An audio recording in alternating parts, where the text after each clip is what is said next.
గోదావరి మధ్యలో లాంచీ ఉంది. టాప్ మీద కూర్చొని కృష్ణవంశీ ఓసారి లేచి నిల్చొని సిగరెట్ వెలిగించాడు. గట్టిగా దమ్ము పీల్చి చుట్టూ గోదావరిని పరికించి చూశాడు. ఆహా, ఏం ప్రశాంతత అనుకున్నాడు. సినిమాకి గ్యాప్లో ఇలా గోదావరి జిల్లాలకు వచ్చి ఫ్రెండ్స్తో గడపడం కృష్ణవంశీకి అలవాటు. అప్పటికి 6 సినిమాలు డైరెక్ట్ చేశాడు. తెలుగునాటంతా ఆయన పేరు ఒకటే, క్రియేటివ్ డైరెక్టర్ కృష్ణవంశీ. అలా సరదాగా మాట్లాడుకుంటూ ఉండగా ఓ టాపిక్ వచ్చింది. అదే ఫిరోజ్ గాంధీ, ఇందిరాగాంధీ, సంజయ్ గాంధీ, రాజీవ్ గాంధీ. ఇలా ఆ ఫ్యామిలీ అంతా ఆకస్మిక మరణాలే, అవి కూడా దుర్మరణాలు. ఎందుకంటావు అని ఆసక్తిగా అడిగాడు కృష్ణవంశీ. అప్పటి వరకు ఏం మాట్లాడకుండా కూర్చున్న ఆయుర్వేద డాక్టర్ గున్నేశ్వరరావు ఒకటే మాట అన్నాడు, శాపం. శాపమా? వాట్ నాన్సెన్స్ అన్నాడు కృష్ణవంశీ. వెంటనే ఫ్రెండ్ ఇంకో ఇన్సిడెంట్ చెప్పాడు.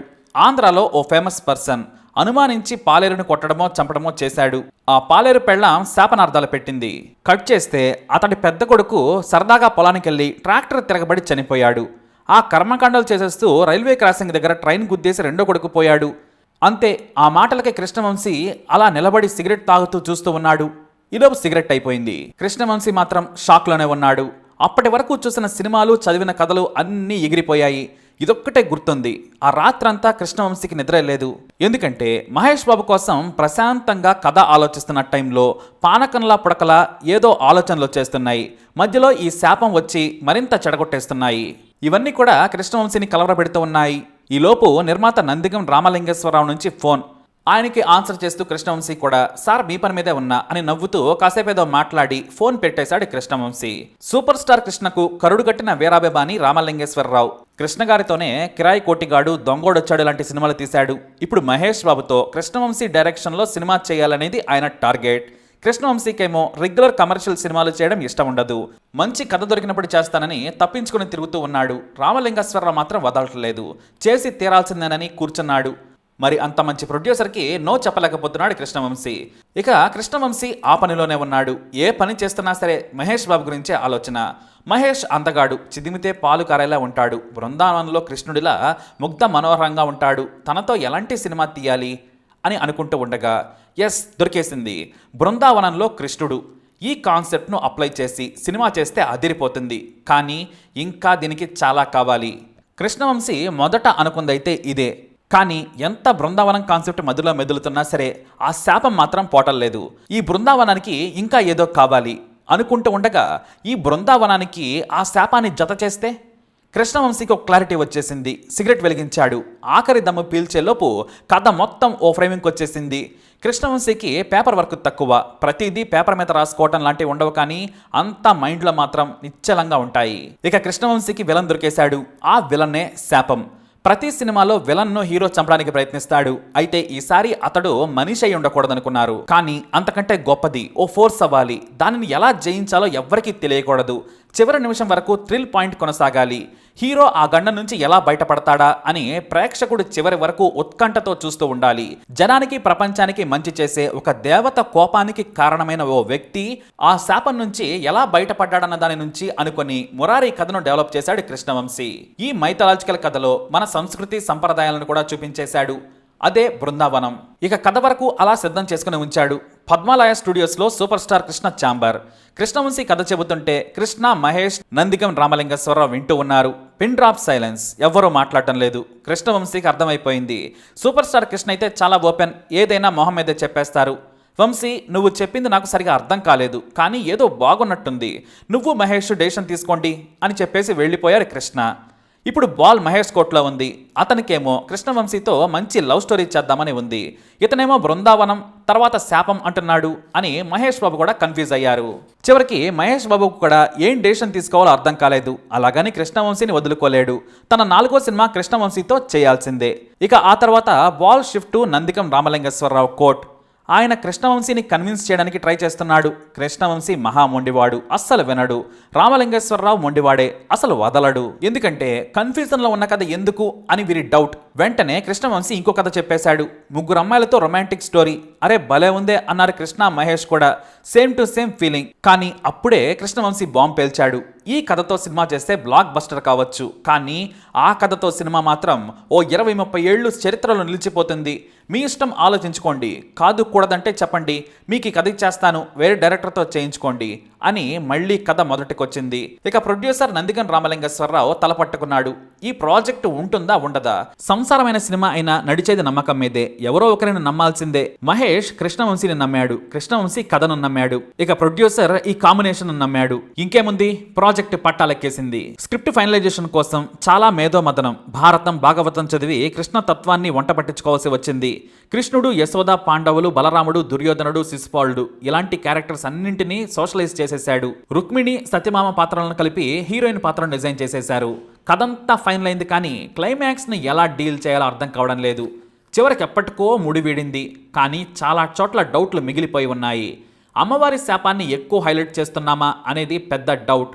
కృష్ణవంశీ తన గురువు సిరివెన్నెల సీతారామ శాస్త్రిని కలిశాడు. ఆయన కృష్ణవంశీ డౌట్లన్నీ తీర్చేశారు. ఇప్పుడు కృష్ణవంశీకి ఫుల్ క్లారిటీ. టైటిల్ ఏంటి?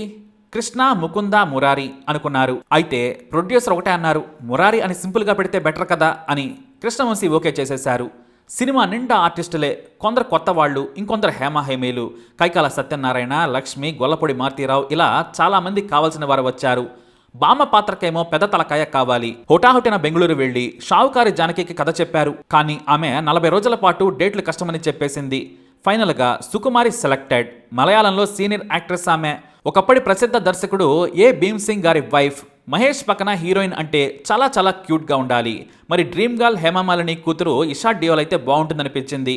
దగ్గరికి వెళ్ళి అడిగితే రెమ్యునరేషన్ ఎంత ఇస్తారనేసింది. వెంటనే డ్రాప్ చేసేశారు. ఆ తర్వాత సోనాలి బెంద్రే రెఫరెన్స్ వచ్చింది. హిందీలో బాగా బిజీగా ఉంది, తెలుగులో చేస్తుందా లేదా అనేది డౌట్. హైదరాబాద్లో ఫ్రెండ్ పెళ్లికి వచ్చి కృష్ణవంశీ దగ్గర కథ విని మారు మాట్లాడకుండా కాల్ షీట్స్ ఇచ్చి వెళ్ళిపోయింది. ఫుల్ ట్రెడిషనల్ సినిమా ఇది, విలేజ్ అట్మాస్ఫియర్. ఇక్కడ మరీ ముఖ్యంగా ఆర్ట్ డైరెక్టర్ అంటే గట్టివాడు కావాలి. శ్రీనివాసరాజు ఇలాంటి వాటిల్లో సమర్థుడు. కృష్ణవంశీ కథ చెప్పగానే ఆయన స్కెచ్లు వేసేశాడు. హీరో ఇల్లు, హీరోయిన్ ఇల్లు చాలా పెద్దగా ఉండాలి, లంకంత కొంపలు కావాలి అని కేరళ వెళ్ళొచ్చేశారు. కానీ ఇంతమంది ఆర్టిస్టులతో అంత దూరం వెళితే బడ్జెట్ తడిసి మోపెడవుతుంది.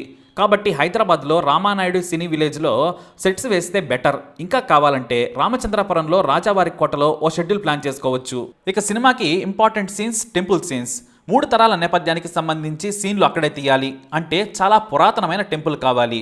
ఇప్పట్లో లాగానే గూగుల్ మ్యాప్స్, ఇంటర్నెట్స్ అందుబాటులో లేవు కాబట్టి చాలా ఎంక్వైరీలు చేశారు. ఫైనల్గా కర్ణాటకలోని బదామియాలో వీళ్ళు కోరుకున్న పురాతన గుడి దొరికింది. ఒకేసారి అక్కడికి వెళ్ళి సీన్లు తీయడం కష్టం కాబట్టి 4-5 సార్లు వెళ్లాల్సిందే. అంటే అది కూడా బడ్జెట్ మోపిడవడమే. అందుకే శంషాబాద్ టెంపుల్కి ఫిక్స్ అయిపోయారు. రకరకాల సెటప్స్ అన్నీ శ్రీనివాసరాజే అరేంజ్ చేసి పెట్టారు. ఇక ఆ తర్వాత ఓ ఏనుగు కావాలి. ఇక్కడెక్కడ దొరకదు, కేరళ నుంచి దిగుమతి చేసుకోవాల్సిందే.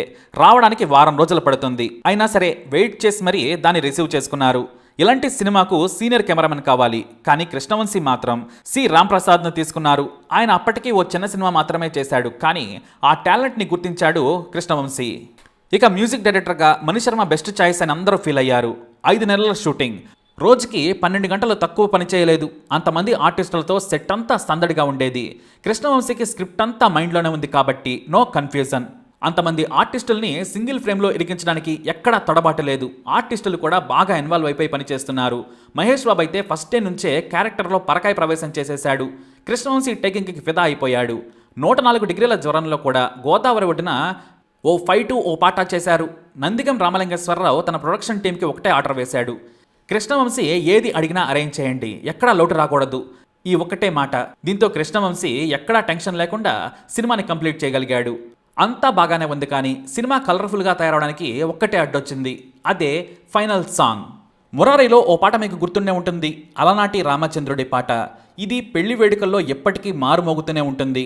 అయితే ఈ పాటను క్లైమాక్స్ ముందు వద్దని అందరూ అన్నారు, కానీ కృష్ణవంశీ మాత్రం వినలేదు. సూపర్ స్టార్ కృష్ణ మాత్రం ఇప్పుడిప్పుడే మహేష్ బాబు హీరోగా ఎదుగుతున్నాడు కాబట్టి క్లైమాక్స్ సాంగ్ ఏదైనా మాస్ సాంగ్ అయితే బాగుంటుంది, ఈ సాంగ్ ఎక్కడైనా మధ్యలో పెడదామన్నారు.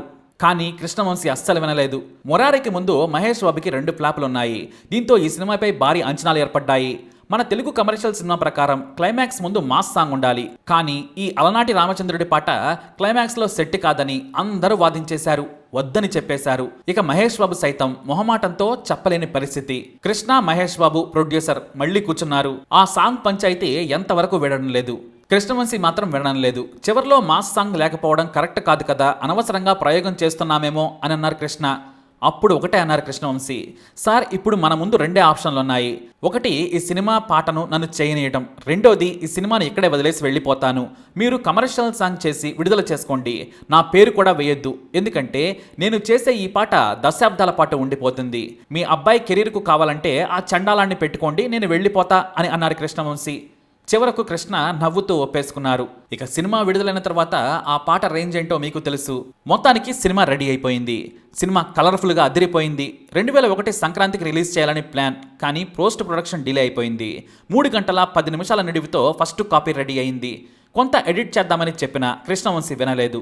కృష్ణవంశీకి మొదటి నుంచి ఒకటే నమ్మకం, ఇది మామూలు సినిమా కాదు, ఇలాంటివి మళ్ళీ మళ్ళీ తీయలేం. మొదట డివైడ్ టాక్ వచ్చినా సినిమా సూపర్ హిట్ కావడం ఖాయం, చరిత్రలో నిలిచిపోవడం తథ్యం అని కృష్ణవంశీ మొండిగా ధైర్యంగా ఉన్నారు. ఇక యూనిట్ అంతా సినిమా ప్రివ్యూ వేసుకున్న తర్వాత మరో కన్ఫ్యూజన్. సినిమా స్టార్టింగ్ కానీ చూడకపోతే ఈ సినిమా అర్థం కాదేమో అన్నది.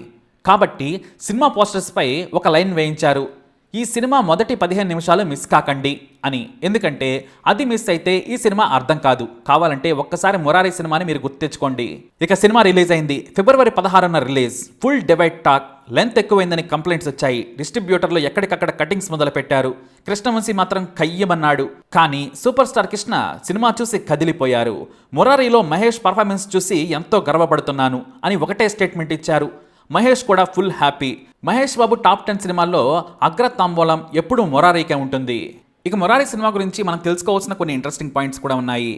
డిజిటల్ ఎడిటింగ్ లో చేసిన తొలి చిత్రం మృగరాజ్ కాగా రెండోది మురారి. అలాగే హాస్య నటుడు చిత్తజల్లు లక్ష్మీపతికి ఇదే తొలి చిత్రం.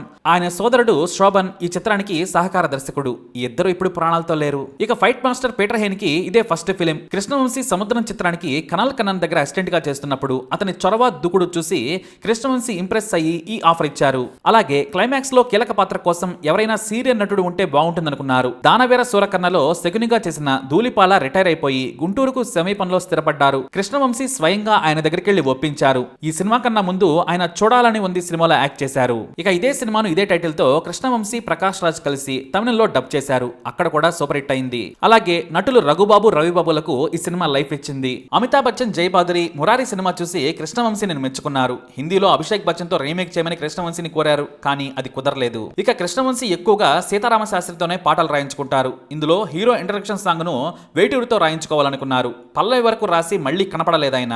ఓ రోజు సడన్ గా మద్రాసులో మణిశర్మ రికార్డింగ్ స్టూడియోకి వచ్చారు. అప్పుడు కృష్ణవంశీ పట్టుకుని వదలలేదు.